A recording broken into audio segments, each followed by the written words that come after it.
The views and opinions expressed on the Middle Class VO podcast are solely those of the hosts and guests. Any feelings hurt therein are an unfortunate byproduct of the quest for infotainment. Also, please be reminded that concerted efforts have been made so as not to put anyone's knickers in a twist. Having one's knickers in a twist is not an objective or goal. However, if your knickers are in a twist and it persists for more than 4 hours, please seek out a physician. Moreover, if anyone were to feel besmirched by any of the commentary on the Middle Class VO podcast, it would be purely coincidental. No besmirchment is intended. Please enjoy. Coming up on the Middle Class VO podcast. As I'm walking by, we're passing Rudy Gaskins, and Rudy's saying, "Congratulations, I'll take that." And he's talking about the actual award, and I'm like, oh. You did. I forgot you did that. That's just a prop one. They're going to give us the real one when we walk outside for the picture taken. If you need e-learning, we're just an email away. Corporate narration, tell us what to say. Explainer video, imaging radio, slinging local cars, reading IVR. No, we ain't no stars. This is the Middle Class VO podcast. The Middle Class VO podcast. The Middle Class VO podcast. Yeah, baby. Here we are.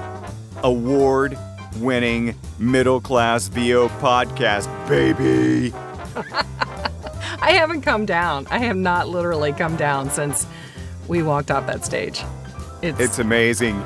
Kevin Kilpatrick here in Nashville, Bobby Maxwell in Cincinnati. We're both back home in our respective studios, and we're coming back from L.A., the SOVAS Awards, with some hardware, and a truly humbling experience. Was it not, Bobby? Oh, my goodness. You always wonder what the winners feel like when they're on stage, and it's a blur, I'm sure for them, and then to come off and how they feel. We just see it from like, oh, they won, how cool. But to experience that amongst our peers like that and some major veterans in the audience and an incredible jury was just like, whoa. Yeah, exactly. And just hats off to Chuck Duran and Stacey Aswad because they have won it 5 years in a row. And the big storyline was when we were nominated, Bobby, and I told people about it, they're all like, oh, you're going up against Chuck and Stacey. Good luck with that, because they are the... they are the king and queen of the podcast world, and they set the bar very high, and we're just so humbled to be among them as winners for Best Podcast at the Voice Arts Award. But the best story out of it, though, was what Chuck told us afterwards, the post party, about how they really, because they had won it for so many years in a row, they wanted to step down, and told Rudy Gaskins, hey, we think we're going to step back, let somebody else win this category. And he said, no, you have to be beat. You can't just step down. You have to lose. And they just said that this year. And it was like, okay, this is weird. But when he told us that, we were like, seriously? Well. Yeah. Well, I'm quite proud of our podcast, Bobby, and it was truly a great moment. As a matter of fact, I tell you what, there's like 2 or 3 people, Bobby, that I wish could have announced us, and the guy that announced us was one of them. Really? Yeah, Bobby and I were announced as the winner by the voice of Porky Pig, by the voice of Tweety and Sylvester, the legendary animation actor, and other genres too. But Bob Bergen was the guy that announced us. Here, let's take a listen to this audio, Bobby. They want me to do a character I don't do. Oh. I'm going to do it as Porky Pig. Oh, please. You guys will understand why I can't do this. Easily, suffer and succotash. I know, the audience is suffering right now, so let's get to the awards. The nominees for Best Podcast are... Tiffany J. Copeland, Black Girl Voiceover World, Blackface in Voiceover. Chuck Duran and Stacey J. Aswad, VO Buzz Weekly, guest Crispin Freeman. BJ Harrison, The Classic Tales Podcast. Kevin Kilpatrick and Bobby Maxwell, The Middle Class VO Podcast, Nightmare Sessions. Kith Vandenheuvel, All Over Voiceover, guest Pat Brady. Voice Arts Award goes to Kevin Kilpatrick. What a cool moment. Was that not great? Oh my gosh. You know, we had to walk up to the stage in the dark, and Yeah. I instinctively reached out for you because we were wearing ball gowns. Well, you weren't wearing a ball gown. I might have been in my Maybe. fantasies. So I instinctively wanted to grab her because I did not want to fall down the steps. I did not want to do a Jennifer Lawrence at all. Yeah, and I can't remember. Was I ahead of you, or did you go in front of me? I was behind you because I was kind of holding on to you. You know, if I fall forward, I'm just going to fall on top of you. You're taking me with you. My shoe! Ah! Really. Oh, my gosh. And then you get up to the stage, and our clip was ending, and you heard the director going, and 2 or 3, 2, 1, and he points to us, and I was like, this is real big time stuff. Yeah, and it was all a blur. That moment, Bobby, was just kind of a blur for me. It really was. And I kind of had in mind what I was gonna say if we won. I did not want to take the time to write anything down. I just kind of wanted to have something in my head ready to go in case. But I did not want to be so assuming to write something down. What were your thoughts on that? You know, going in, I thought, what are the chances we're going to win? It's going to be Stacy and Chuck. But, it's well, I don't want to be that person that just stands up there and says, oh my gosh, I'm so nervous. Oh my gosh. So should we write something down? But you know what? Doing radio for so long, I never wrote anything down. Wasn't that a great benefit to you and I, Yeah. our background in radio? Yes, absolutely. Because, we could ad lib with the best of them. Yeah. So that's another reason. And I loved your speech, Bobby. It was succinct and beautiful and eloquent. And you teased the podcast all in one. Another Radio Plus. Oh, yeah, exactly. And coming up in 5 minutes. And speaking of that, and speaking of the acceptance speech moment, I would like to roll that audio. So yeah, we're thinking, wow, we got nominated. That's really cool. But everybody says Chuck and Stacy wins every single year. So I'm like, oh man, that stinks. We wish we could hang with Chuck and Stacy. I want to say thanks, Chuck and Stacy, for setting the bar so high. I want to say thanks to my beautiful wife, Deborah, for always loving and supporting me, and for this gal right here for putting up with me. Exactly. Kevin is my work husband. I'm his work wife, and so I want to say thanks to my real husband, Steve, back in Cincinnati. But thank you to so many of you who have been guests on our podcast, a lot of you who are in the room. We appreciate your fun times there and your talents. And also to Joan and Rudy for having this category in the award show, and thanks to everybody else. If you want to know the rest of the story, listen to the podcast, because it may be about you next week. What a great moment, and just a humbling experience it was to be up on that stage. Now, Bobby, this is the point where you and I are kind of escorted off stage. And then on the backstage area, here's a little insight that I'm going to give to everybody. As I'm walking by, we're passing Rudy Gaskins, and Rudy's saying, congratulations, I'll take that. And he's talking about the actual award, and I'm like, oh.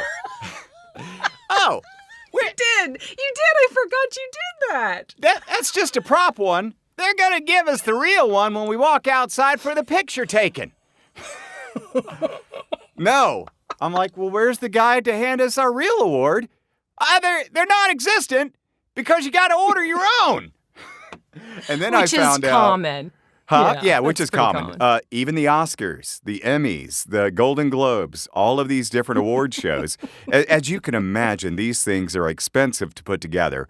And you can see the picture on the podcast there of Bobby and I holding the award. Yeah, you really were like, you didn't want to let it go. You're kind of like, almost in a tug of war. It's like, no, you can't have my award. Oh my gosh. So we got to order the award. That was kind of funny. And then we got the pictures and everything. But still kind of in a glow. And want to say again, give a nice plug to Chuck Duran and Stacey Oswald and their podcast, VO Buzz Weekly, because that is, in the voiceover world, that is a legendary podcast. It's actually, on the YouTube video. It's a YouTube video that they have out. Right. And please subscribe to that. Check that out. Absorb as much as you can about voiceover. But, shout out to them for setting the bar so high.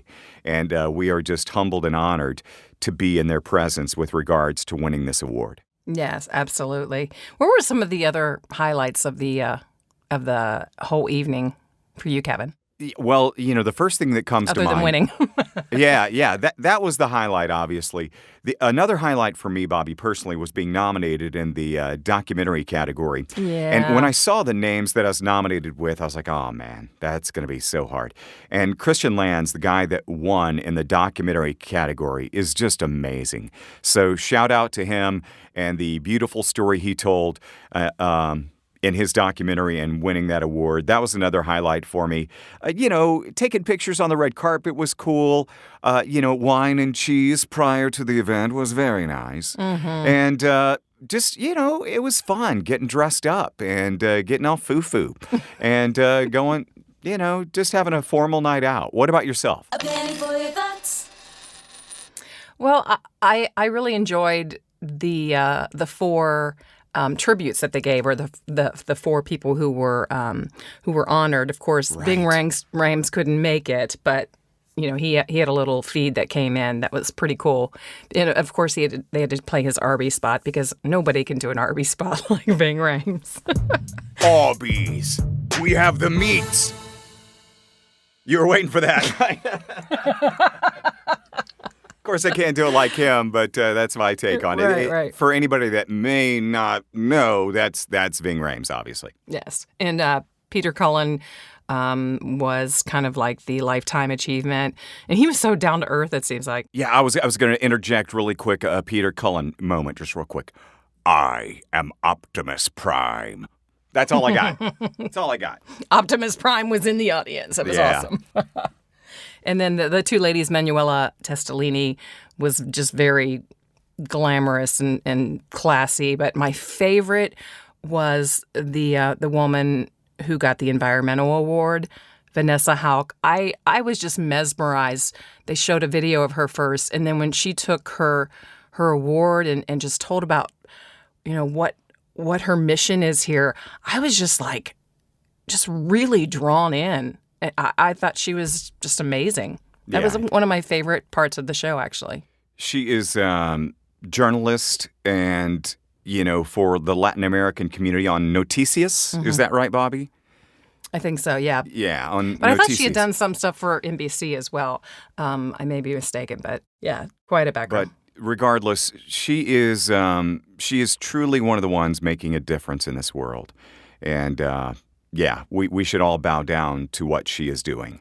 So yeah, that was very nice. And speaking of making a difference, one thing about the SOVAS, the Voice Arts Awards, that I love, it's so diversified, and every category. Yeah, you have the Spanish categories, but they're all kind of intermingled too. And then you have the woman who was right in front of us that won several times, who I believe is Indian. And I just love that this is an awards for everyone around the world. It's not just in the United States, and so many different winners. That's a really cool thing about the Voice Awards. Yeah, and another to add to that was they even had a category for audiobook as narrated by the author. Yeah. And that, to me, was fascinating. And the lady that won that was truly touched by that honor.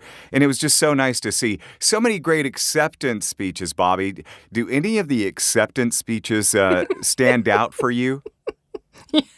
You know where I'm going with this.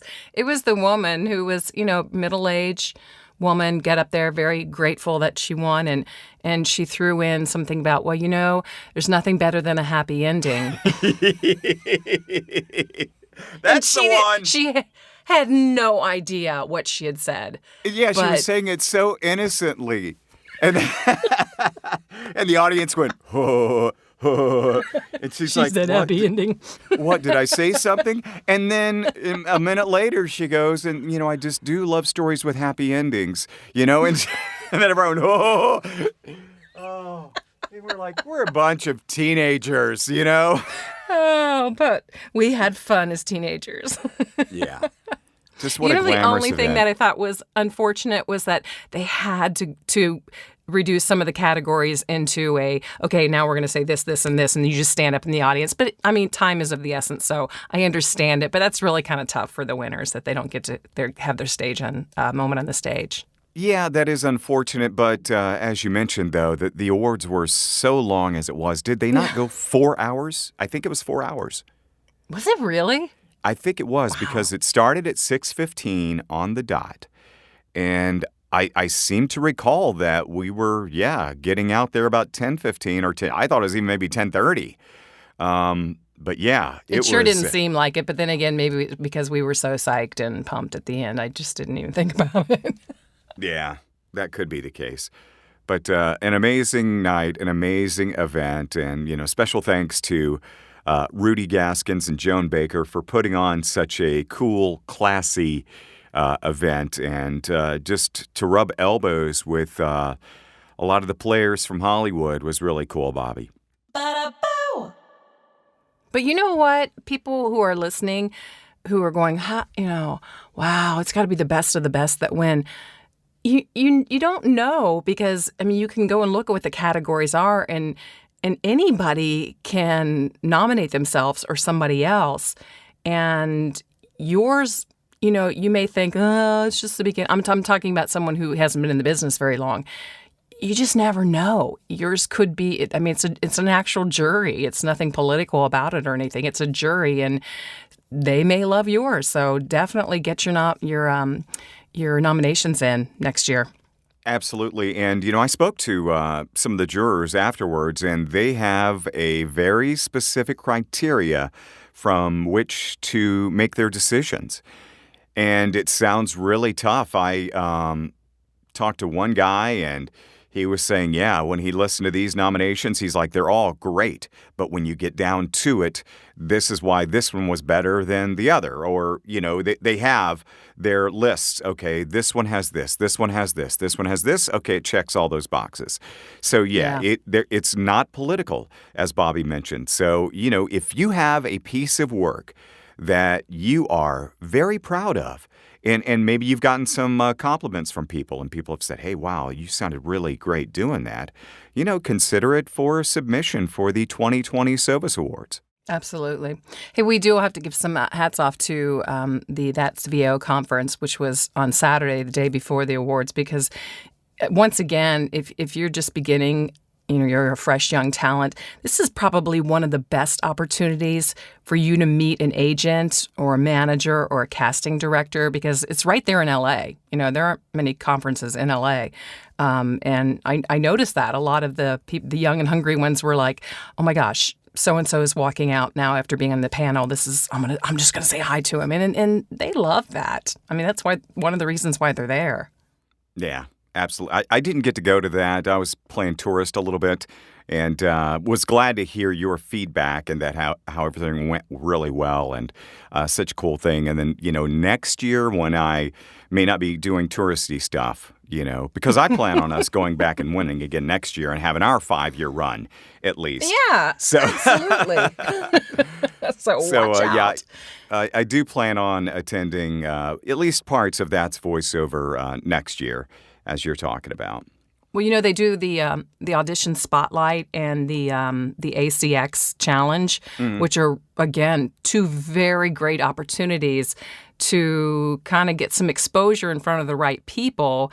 And basically what they are is everything that you're doing every other day, an audition. And they'll have everybody. You have to audition before the conference and the awards. By the way, you can't do it like on site.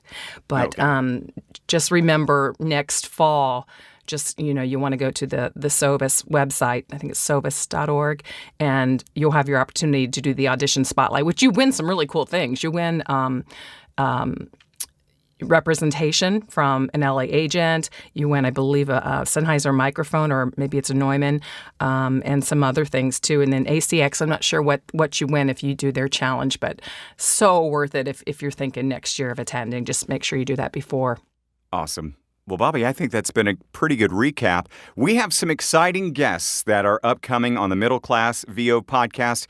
In no particular order, we're going to be having Joe Cipriano on, Dave Fanoy on, and many more. So, make sure you check us out in future episodes. And Bobby, before we wrap up this episode, I didn't get a chance on stage to do it because we had such limited time. But I did want to say some special thanks to some people that have helped out with the Middle Class VO podcast. Sure. Jason Traver for his editing skills, Chloe DeLandis, the wonderful, talented singer that you're hearing on the jingle and helped me create the jingle. And she also does the jingle shouts interspersed among the program. Tracy Thibodeau and Lisa Lou Perry, who are the announcers at the end of the podcast that you hear. And who else? Oh, I wanted to thank Shannon Scott for her social media prowess, and also to Silas Phillips, who gives us a big assist when we're loading these things to the multiple platforms. Yeah. A lot of people actually came up and said that what they love about this podcast are the different elements that we throw in, and I think that's what makes it special, too. So, hey, big high five from Cincinnati to Nashville to you, Kevin, again on the win. So cool. There we go. Right there, Bobby. Well, we will see you next time on the Middle Class VO podcast. Until then, Bobby. And please, I know you've listened, but it'd really be nice if you could subscribe and become a real full-fledged member of the Middle Class VO podcast, whether it's Podbean or YouTube or iTunes or Facebook or any Instagram, anywhere else we are. Please subscribe. We appreciate it. The Middle Class VO podcast is a K2 Media Productions production. All views and opinions expressed are those of the hosts and guests. The McVob jingle was written and produced by Kevin. Co-produced and performed by Chloe DeLandis. Additional engineering by Zach Zimmett. Bobby's hair and makeup by Rebecca Adlita. Kevin's wardrobe by Slippery Pete's Fashion Emporium. All previous episodes are available for download on Podbean. For the Middle Class VO podcast, I'm Tracy Thibodeau. I'm Lisa Lou Perry. Thanks for listening. And don't miss the next episode of the Middle Class VO podcast. The Middle Class VO podcast.